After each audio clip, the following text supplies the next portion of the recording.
Only life overcomes death, from Compulsory Dancing by Darfree John, also known as Adidar Samraj. The true man or woman yields to the process of experience as to a lover. Such a one does not enter into the realms of experience in a defensive manner, cranky, rigid, full of self and knowledge. Rather, such a one enters into the present moment of experience as an act of love. Experience, whether positive or negative, coincides with ecstasy in the case of devotees of the real. They are sacrificed in any case, spoiled with wounds, and ultimately eaten by a mysterious lover. Lovers do not fear dissolution. Therefore, they are active as submission, feeling, and ecstatic awe.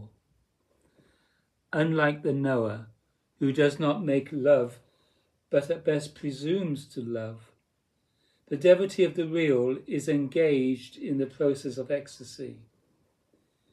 The devotee exceeds all knowledge through love and ecstatic self-surrender. For such a one, knowledge is only a convention of ordinary order and thinking, whereas love is the method whereby the secret purposes of the universe are fulfilled. Only life overcomes death. Death does not happen to life. Only that which is merely touched and enlivened by life can die or seem to become lifeless. But that which is alive in deathless is deathless and never threatened. The being in whom man inheres is life, and life is only conserved and increased by the process of changes or transformations. Life always persists, even after change and death. Therefore, the idea that we are all going to die is simply false. It is a false, self-frustrating and deluding presumption.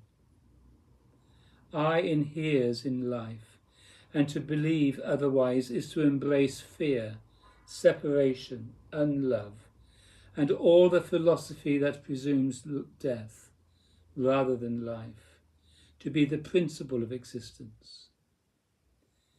The idea that I can, will, or must die is a false belief, even a deadly act founded on the failure to fully observe, consider, and understand our experience. When true understanding arises, there is only the natural and positive presumption of life, which inherently transcends experience, change, and death, through the transfiguring and transforming power of love surrender. The living divine being is not merely outside us and thus separate from our essential being, nor is the living divine being merely within us and thus separate from the body and the world. Rather, we wholly inhere in the living divine being. Therefore, the way of life is neither a matter of extraversion nor of introversion, but it is a matter of conversion, or self-transcending love communion with the infinitely radiant and eternally living divine being. The practice is feeling surrender of body, mind, and attention, directly and via every kind of right or appropriate action, to the point or degree of ecstasy or radiant fullness of life, beyond doubt and sorrow and fear.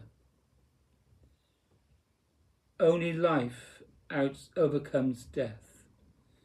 Therefore, surrender to the life principle and presume only life to be our situation.